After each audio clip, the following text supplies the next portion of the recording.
Good morning students. आज हम हिंदी व्याकरण का नया टॉपिक जो नवीनतम पाठ्यक्रम के अनुसार इस साल आपके ऐड हुआ है वो है आपका लघु कथा लेखन, छोटी कहानी। लघु से तात्पर्य होता है छोटी कहानी। आप इंग्लिश में भी कहानी लिखते हैं, अब आपका इस साल हिंदी में भी ये क्वेश्चन ऐड हो गया है लघु कथा लेखन, जो आपका 5 मार्क्स का है। और कहानी को लिखते वक्त विशेष रूप से ध्यान रखना है, कहानी जो है 100 से 120 शब्दों में आपको लिखनी है। लघु मतलब छोटी, कथा मतलब कहानी। लघु कथा गद्य की वह विधा है जो आकार में छोटी हो, उसे लघु कथा कहते हैं। जो दिखने में छोटी लगे उसे लघु कथा कहते हैं। अब आप देखो लघु कथा के अंदर क्या क्या गुण होने चाहिए। पहले, कथा जो है मनोरंजनकारी हो। लघु कथा जो है कल्पना शक्ति का विकास करती है।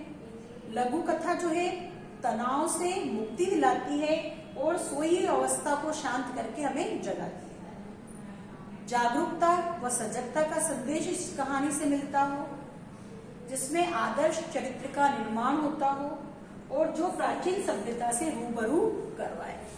उसके अलावा भी जिसमें भाषा सरल और सहज हो, ये सारे गुण उसके अंदर होने चाहिए। अब आप देखो कहानी लिखते वक्त हमें और भी कई बातें ध्यान रखनी चाहिए, जैसे कथानक, उसके कहानी के अंगे। कथानक मतलब जो विषय है उस विषय के अकॉर्डिंग हमें लिखना है, उसका मुख्य भाग कथानक। उसके बाद संवाद जो है पात्रानुकूल हो, जो पात्र है मतलब कथा के अंदर भाग लेने वाले पात्र जो हैं उसके अनुकूली उनका संवाद होना चाहिए। साथ ही देश काल तथा वातावरण, मतलब कहाँ के देश की घटना है, कौन सा वातावरण है, कौन से समय की घटना है, इसका भी उसमें थोड़ा सा वर्णन होना चाहिए। भाषा शैली, भाषा हमारी सरल और सहज हो, जो आसानी से समझ में आए, और साथ ही उस कहानी का कोई उद्देश्य होना चाहिए जिसमें कोई संदेश छिपा हुआ हो। अब आप देखो बच्चों, उस कहानी के अंदर और क्या चीजें होनी चाहिए। कहानी में जीवन का कोई अनुभव छिपा हो, कहानी में कोई रोचकता हो, कहानी कल्पना शक्ति पर आधारित हो, जो कल्पना के आधार पर लिखी जा सकती हो, है ना। और कहानी ऐसी हो कि आगे तक हमें जिज्ञासा बनी रहे कि इसके बाद क्या होगा, इसके बाद क्या होगा। और कहानी में पात्र ज्यादा ना होकर के बल्कि कम होने चाहिए। कहानी के लिए समायोजन मतलब समय का विशेष ध्यान रखते हुए हमें कहानी की रचना करनी है और उस कहानी का हमें ध्यान से वर्णन करना है। अब बच्चों, इसी साल ये क्वेश्चन आपके ऐड हुआ है, इसलिए हम ये नहीं बता सकते कि ये क्वेश्चन किस तरीके से आपके पास आएगा, लेकिन हम बता सकते हैं कि ये क्वेश्चन कौन कौन से तरीके जिनके माध्यम से आ सकता है।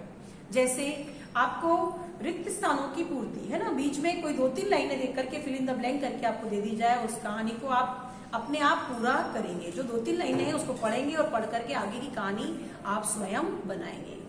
दूसरा होता है आपको कोई टॉपिक शीर्षक दे दिया गया है, उस शीर्षक के आधार पर आपको कहानी की रचना करनी है।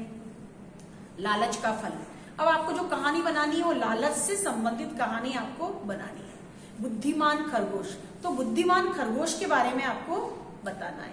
ईमानदारी, तो आपको ईमानदारी के ऊपर कोई कहानी बनानी है। कोरोना, तो आपको कोरोना के ऊपर कहानी बनानी है। तो या तो आपको कोई शीर्षक दे दिया जाएगा, उसके ऊपर आप कहानी बनाएंगे, या फिर बच्चों ये होगा कि आपको कोई चित्र दे दिए गए हैं, उन चित्रों के आधार पर उस कहानी को आपको पूरा करना होगा। जैसे कोई कॉलम है, उस कॉलम में कौवा उड़ता हुआ दिख रहा है चित्र में, दूसरे कॉलम में वो एक मटका देख रहा है और साथ में पत्थर देख रहा है, तीसरे कॉलम में वो पत्थर डालता हुआ दिख रहा है मटके के अंदर, और चौथे में पानी ऊपर आ रहा है और कौवा अपनी प्यास बुझा रहा है। ये कहानी आप जानते हैं, है ना, प्यासा कौवा। और इस प्रकार से आप उस कहानी को जोड़ करके बना सकते हैं चित्र को देख करके। लेकिन आपको याद रखना है कि कहानी है ये, चित्र वर्णन नहीं है कि चित्र को देख करके आप वर्णन कर रहे हो, नहीं। इस कहानी को आपको बढ़ाना है, कुछ पार्ट आपको अपनी कल्पना शक्ति के आधार पर भी डालना है। उसके अलावा आपको कोई अपनी कल्पना शक्ति के आधार पर आपको कोई कहानी लिखने के लिए दी जा सकती है, या फिर ये हो कि आपको अपने जीवन से संबंधित कोई घटना आपको दे दी जाए कि आप इसके ऊपर कोई कहानी लिखो। अब इस तरह से आपके पास ये कहानी के 4 पॉइंट है जिसके आधार पर आपको कहानी लिखी जा सकती है। अब आप देखो बच्चों, अब मैं आपको बताती हूँ, जैसे आपको कोई कहानी लिखनी है। अब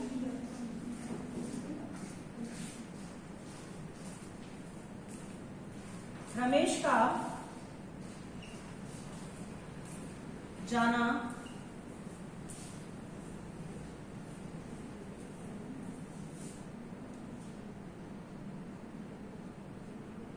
अध्यापक द्वारा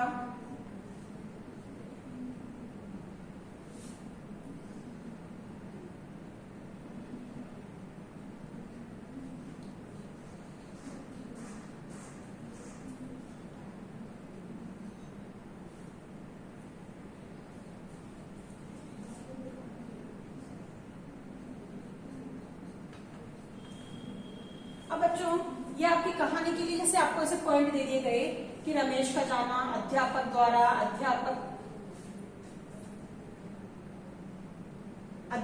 का होना और माफी मांगना। ठीक है, ये आपका इस प्रकार से कोई कहानी की आपके लिए लाइन दे दी जाएगी, उस लाइन के आधार पर आपको कहानी बनानी होगी। अब आप देखो बच्चों इसके अंदर क्या है, जैसे एक छोटा सा गांव है। अब आप ये अपनी कल्पना शक्ति के आधार पर लिख रहे हो, उसने कहीं नहीं लिखा है कि छोटा सा गांव है, लेकिन आप लिख रहे हो कि एक छोटा सा गांव, क्योंकि उसमें देश काल और वातावरण का ध्यान रखना है। एक छोटा सा गांव है, उस छोटे से गांव में एक विद्यालय है, गांव के सभी बच्चे वहां पर पढ़ने जाते हैं। रमेश भी उस विद्यालय में जाता है, लेकिन रमेश हमेशा की तरह आज भी वो विद्यालय लेट पहुंचा और अध्यापक का वही रौद्र रूप और वही उसको सजा देना, और अध्यापक उसको सजा देते हैं। कभी तो उसको उठक बैठक की सजा दी जाती है, किसी दिन उसको डंडा मार करके पनिशमेंट दिया जाता है, और किसी दिन उसको स्कूल से लेट भेज दिया जाता है। तो ये आज भी ऐसे ही रमेश लेट आया है। अध्यापक रमेश को देख करके काफी नाराज है। रमेश ने अपना हाथ बढ़ाया और अध्यापक ने उसके हाथ पर डंडा लगाया। रमेश चुपचाप अपनी बेंच पर जाकर बैठ गया और पढ़ने लगा। अध्यापक का सोचने पर विवश होना कि क्या कारण है कि ये कुछ बोलता नहीं, कभी ना नहीं करता, कुछ भी क्या बात है। एक दिन अध्यापक गए और देखने लगे कि इसके लेट आने का क्या कारण है। वो देखने लगे, उन्होंने देखा कि रमेश एक व्हील चेयर के ऊपर एक बुजुर्ग व्यक्ति को वृद्धाश्रम में छोड़ने गया और भागता हुआ बैग लेकर के स्कूल पहुंचा। और रोज की तरह उसने आज भी हाथ बढ़ाया और वो डंडा खाना चाहता था, लेकिन अध्यापक ने आज उस डंडे को उसके हाथ में रख दिया और उनकी आंख में आंसू आ गए और उन्होंने उसको गले से लगा लिया। उन्होंने क्या देखा बच्चों, उन्होंने देखा कि एक बुजुर्ग व्यक्ति जो है उसके पिता है, उनकी कोई परवरिश करने वाला नहीं है, वो अपंग है। वो स्कूल आते वक्त अपने पिता को वृद्धाश्रम में छोड़कर आता है और इस प्रकार से उसका दैनिक कर्म है कि वो रोज अपने पिता को तैयार करता है, तैयार करके वृद्धाश्रम छोड़ता है, फिर पढ़ने के लिए आता है और उसी मेहनत के साथ वो पढ़ता है। तो ये आपकी कहानी है। अध्यापक को बड़ी शर्मिंदगी महसूस होती है, वो उस बच्चे को अपने गले से लगा लेते हैं और डंडा उसके हाथ में रख करके कहते हैं कि मैंने अब तक तुम्हारे साथ बहुत ज्यादा गलत किया है, मैं तुमसे माफी मांगता हूं, और वो उसको गले से लगा लेते हैं। तो बच्चों इसमें क्या है, एक तो अध्यापक का शर्मिंदा होना, और इस कहानी का मेन भाव क्या है, शिक्षा क्या है, उद्देश्य क्या है। उद्देश्य ये है कि हमें माता पिता की सेवा करनी चाहिए। ये नहीं है कि बुजुर्ग है तो हम उसकी सेवा को भूल जाएं, अपंग है तो हम उसकी सेवा नहीं करें, नहीं, हमें उसकी सेवा का विशेष ध्यान रखना चाहिए। ये है आपकी एक कहानी। ऐसे ही बच्चों कई सारी कहानियां हैं, जिन कहानियों का कोई न कोई शीर्षक होता है। आप खरगोश और कछुए वाली कहानी आप जानते हैं, दो बंदर की कहानियां आप जानते हैं। तो पंचतंत्र की कहानियां जो है, हितोपदेश जो कहानियां हैं, उसके अंदर हमेशा पशु पक्षियों की और जानवरों की कहानियां हैं, और आपके एग्जाम में अक्सर कर इस प्रकार की कहानी आती है। ऐसे एक कहानी है बच्चों कि एक बच्चा है, भिक्षा मांग करके अपने घर का खर्च चलाता है, माता पिता उसी के ऊपर डिपेंड है, और वो कैसे भिक्षा मांग करके खर्च चलाता है और रोज आके कहता है कि पिताजी आज 5 रुपए की कमाई हुई है, आज 10 रुपए की कमाई हुई है। लेकिन आज भी बच्चा गया है, लेकिन उसको आज 1 भी रुपए की कमाई नहीं हुई, लेकिन उसने देखा कि एक सज्जन व्यक्ति का पर्स जो है नीचे गिर गया है।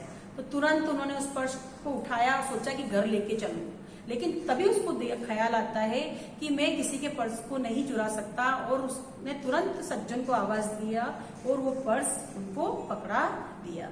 और सज्जन बड़े खुश हुए, उन्होंने कहा कि अगर तुम्हारी जगह कोई और होता तो शायद इस पर्स को लेकर के भाग जाता, लेकिन मैं तुम्हारी ईमानदारी से बहुत खुश हूं, और उन्होंने उसे 100 रुपए पकड़ाया। वो आसानी से 100 रुपए लेकर के वो घर पहुंचा, अपने पिताजी को दिया कि आज मेरी कोई कमाई नहीं हुई है, लेकिन ये एक इनाम के रूप में मुझे 100 रुपए मिले हैं। वो बड़ा खुश होता है। वो कहते हैं उसके माता पिता कि बेटा ये तुम्हारी ईमानदारी का तोहफा है, सदा सही राह पर चलो और ईमानदारी को अपने जीवन में अपनाओ। इस प्रकार से माता पिता ईमानदारी का संदेश उसको देते हैं। बच्चा इस चीज को समझ जाता है और ये आपकी कहानी है। तो बच्चों कोई न कोई शिक्षा या कोई भाव उस कहानी का होना चाहिए। ये लघु कथा लेखन है जो आपको स्वयं अपनी कल्पना शक्ति के आधार पर आपको इस कहानी को बनाना होगा। अगर आपको आती है तो ठीक है, नहीं आती तो आप स्वयं उस कहानी को जोड़ करके बनाएंगे और इजीली आप 5 मार्क्स को ले सकते हैं। कहानी 100 से 120 शब्दों में होनी चाहिए। ये आपका एक नया टॉपिक है और आप केवल आपके नंबर लाने की वजह से ही इस टॉपिक को ऐड किया गया है। तो ठीक है बच्चों, आपको समझ में आ गया है। जैसा भी होगा उसको आप बनाने का कोशिश करें और आपको जो भी हिंदी परियोजना कार्य के अंदर जो भी टॉपिक दिया जाएगा उस टॉपिक को आप अपनी फाइल में, प्रोजेक्ट फाइल में करेंगे। ठीक है, थैंक यू।